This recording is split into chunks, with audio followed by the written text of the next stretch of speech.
Hello, my name is Dr. Michelle Stanley, the flute professor at Colorado State University, and I'm here today to help you prepare for your 2017 All-State audition. The etudes that are selected for this year's audition are from the Fisher edition of the Anderson Etudes Opus 33, number 20, and the Kalmus edition of the Köhler Romantic Etudes Opus 66, number 23. When I start to work on these etudes, I like to play through them with an idea of what an adjudicator might be listening for in each excerpt. Then I try to figure out what specific musical elements I should be focusing on as I prepare. If you have areas in your playing that you know need work, make sure that it is front and center in your practicing so that you work on those areas each time you play through the excerpt. Anderson Etude number 20 is a fun and flashy etude that will show off your technique, your ability to maintain tempo, and your skill at playing with great dynamic contrast. In this etude, I have noticed in working with students that players need to focus on a couple of areas. The dotted rhythms found at the opening and closing sections of this etude are tricky. We want to make sure that the rhythm of the dotted 8th, 16th is different from the triplets that are around them. Also, the accidentals in the B section of the excerpt are also challenging and should be focused on from the beginning of your practicing. When you start working on this etude, it should be practiced slowly and methodically so that you can tackle the notes at a reasonable tempo. From a slow tempo, increase your speed incrementally, one click at a time on your metronome, until you reach the quarter note equals 132 required tempo. As with any piece of music, do not perform or audition at a tempo that is too fast for your technique.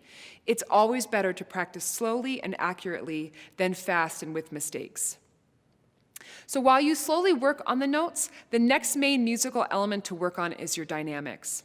This excerpt offers lots of dynamic contrast throughout. I practiced this excerpt slowly just for the dramatic shifts alone. Pay close attention to the places that do not change dynamically so that you maintain the written dynamic. A few examples of the dynamic contrast to look for are measure 19, which stays piano through the entire bar, and the last 4 bars of the etude, which stay fortissimo all the way to the end. There are a few spots where the dynamic contrast is even greater, such as measures 11 and 12 is piano to a forte over 1 bar. Also, the last 7 bars of the excerpt grow dynamically from mezzo forte to fortissimo over 3 bars. This is a big crescendo with a full sound to the end.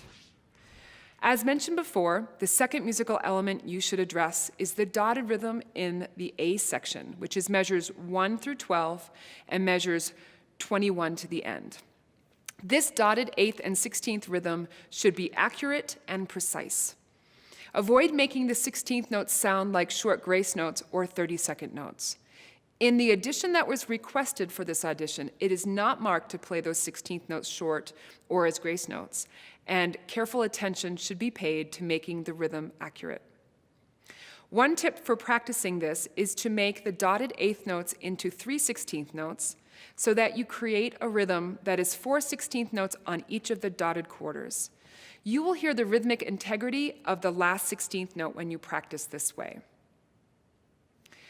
I recorded myself practicing these exercises so that I could make sure that my 16th notes were not too short. When I listened back, I said the printed rhythm out loud with my playing so I could make sure that the notes were the correct length.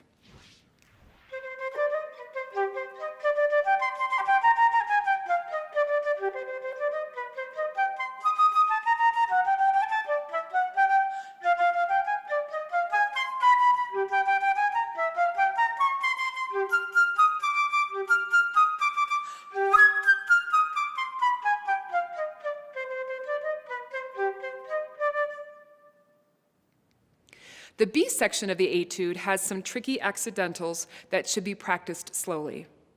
If you are tripping up on the notes, notice the patterns of the pitches. Notice the first note of each triplet starting on beat 3 of bar 13 goes down chromatically. Also, look for the repeated notes that make the passage easier, such as the repeated C in bar 14. Maybe one of the most important things to think about while playing this etude is the phrasing. When played with direction and line in mind, the notes won't sound heavy and difficult, and the phrasing becomes the primary thought throughout. You want the music to jump off the page rather than the vertical individual notes. Lastly, this etude should be played lightly and with bounce. Lift off the eighth notes that follow each 16th note pickup. Play with a shimmering vibrato, especially on the last note, and be mindful of the articulation and where the staccato notes are and where they are not. When there are no staccato marks marked on the notes, try to avoid making them tenuto, as that's not what's printed in the excerpt. Play the non-staccato notes with direction, and you'll get the idea of the sound that the composer was looking for.